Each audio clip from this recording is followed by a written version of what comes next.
Welcome back. Sir David Jury, who was Governor of Gibraltar during the joint sovereignty proposals, told GBC he always had Gibraltar's best interests at heart. Sir David presented a sculptured bust of the Queen this week, which is to be housed in the new guardhouse at No. 6 Convent Place. The bust, by sculptor John Doubleday, was jointly unveiled by the Chief Minister's wife, Justine Picardo, and Lady Jury. Although the new entrance to No. 6 Convent Place will not be in use till next week and won't be officially inaugurated till the end of the year, those present today got a chance to catch a glimpse of the refurbishments. The new entrance and the moving of the guard room was a subject of controversy. But there's no doubt the new glass and stone entrance to No. 6 better reflects Gibraltar's aspirations to be perceived as a modern, up-and-coming jurisdiction. In his address, Sir David said the new modern entrance was, unlike the old one, fitting for a Chief Minister's office. And he added it was fitting to remind everyone of the strong links between Gibraltar and the United Kingdom, something a depiction of Her Majesty is bound to do. Well, John Doubleday, who, as you probably remember, did the statue of Nelson, which stands by the Trafalgar Cemetery, was doing a bust of the Queen for a university in Britain, and he and I discussed it, and we said it'd be lovely if we could have a version here in Gibraltar, because there is no bust of Her Majesty at the moment. And so I discussed it with the Chief Minister earlier this year, and he told me that there was going to be this new entrance to No. 6, an appropriate and fitting entrance, and that the head would be able to fit in there. And I said that could not be better, and I think if you've seen it, I think you will see that it fits in extremely well. It's every time every visitor to No. 6 comes in now, they'll see this head of Her Majesty. So it was a great opportunity. Sir David Jury was Governor of Gibraltar from 2000 to 2003. These were turbulent times, with Gibraltar vehemently opposing Britain's joint sovereignty proposals to Spain.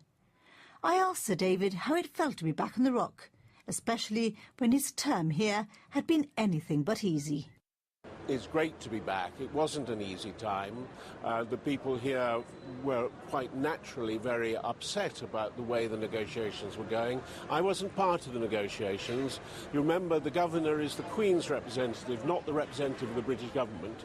And in a way, I was in the middle between the government of Gibraltar and the people of Gibraltar on the one hand, and the British government on the other. And so it was a difficult time. But I always said, I will give my advice to the British government in private. That's the best advice that I can give. So that didn't make life here terribly easy. A lot of people wondered why I wasn't more obviously standing up for Gibraltar, but I said I have to give my advice in private if it is to be listened to. How would you say that clouded your relationship with the Rock? And it is a shame, because governors tend to go native. It obviously meant that there were a number of people in Gibraltar who were not very happy with what they thought I was doing. They didn't actually know what I was doing, and I couldn't tell them. But I always said to my wife, to others, this is the job I've got to do. I can stand up best for the people of Gibraltar by operating behind the scenes. And what about now? How strong would you say your links to Gibraltar are? I read the Chronicle every day. There's not a day I miss the Chronicle. I keep in very, very close touch. And obviously, like everybody else, I've been very concerned about the developments with Spain this year, which have been unnecessary, must be very troubling for the people of Gibraltar. So I feel very strongly for you, and this is why I said this morning that the presentation and existence of this head of Her Majesty is a reminder of the loyalty which the people of Gibraltar and the government of Gibraltar feel for Her Majesty. Also present at the unveiling was a former leader of the Conservative Party, Lord Michael Howard QC, the Governor, Sir Adrian Johns, and the Chief Minister, the Commander of British Forces, Commodore John Clink, and the sculptor himself. Sir Peter Caruana says he owes his knighthood to the people of Gibraltar, who elected him for 4 successive terms. Speaking to our reporter, Jonathan Scott, following the ceremony at Buckingham Palace, The former Chief Minister attributed his longevity in politics to sincerity and real leadership in the interests of the community, without courting popularity for its own sake. Well, it was a very enjoyable day. I was in London with my wife and all my children, and they came to the palace, and so it was a very special family day. And indeed, it was a very enjoyable and rewarding day in other senses too. You know, it's the final swan song of my chief ministerial career. This is an award for that. It's an award that I owe to the generosity of the people of Gibraltar for having elected me and trusted me with the governance of this community for 4 successive terms. I think that's what the knighthood was for. So in the end, it's thanks to my fellow citizens that I have this. And I mean, just being at the palace is a great place, in the ballroom and through the grand entrance. It's a very special place to visit, and it makes it particularly memorable. So we thoroughly enjoyed it. It's a very special day, which I would always remember and treasure. You were knighted, of course, by the Duke of Cambridge, Prince William, and you were able to speak to him for a short while.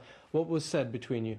Well, I'm not a great fan of revealing private conversations, but suffice it to say that His Royal Highness was extremely interested in the situation in Gibraltar, and in the 2 or 3 minutes that you have on these occasions, I filled him in on the obvious current issues that are concerning all Gibraltarians, and he was very interested and I think a little bit concerned to learn of them. You said this was perhaps the swan song of your time as Chief Minister. Are you definitely retiring from politics at the end of this term? Yes, I think. I mean, I've had a long political career. I've had a huge privilege. It's not the sort of block that you go around twice. I've handed over to my successor. I've announced that I will not be contesting the next elections, and that is my position. So I have whatever is left of this term as a parliamentarian. Politics can be a difficult game. It can also be a dirty one, of course. To what do you attribute your longevity? Look, I don't know what I attribute.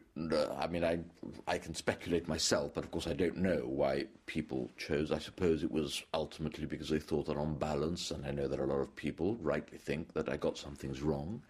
You can't be in office 16 years and not get many things wrong, and I have no doubt that I did. But I think on balance, people acknowledged that we did a relatively good job. Gibraltar was prosperous, peaceful, secure. There was stability. People felt safe and secure, not anxious. And I think people valued the peace and tranquility that brought in its wake.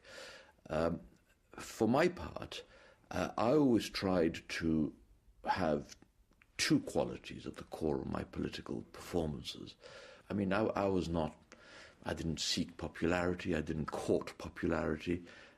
People had elected me to do a job, and doing that job effectively was more important to me than what people thought of me on any particular Thursday afternoon of any particular week of a 4-year term.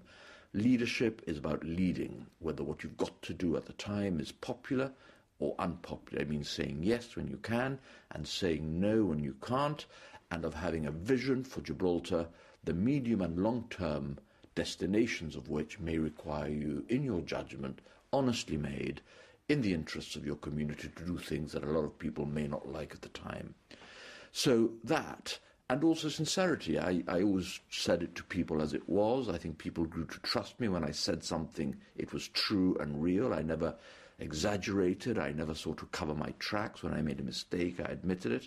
So I've always, sort of real leadership, however difficult it might be and however unpopular it might be, not courting popularity for its own sake, and sincerity. And those were the 2 ingredients that I tried to make my political omelette out of.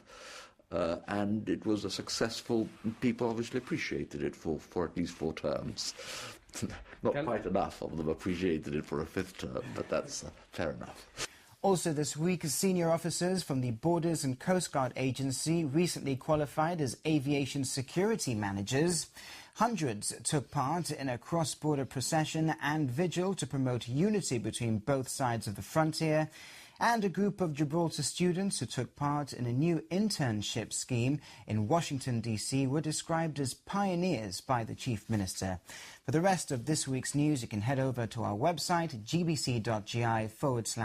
Don't forget to tune in to Radio Gibraltar and GBC Television, of course, throughout the week for the very latest local news. And you can also follow us on Twitter and like us on Facebook. Thank you very much for watching. From the news team, good night.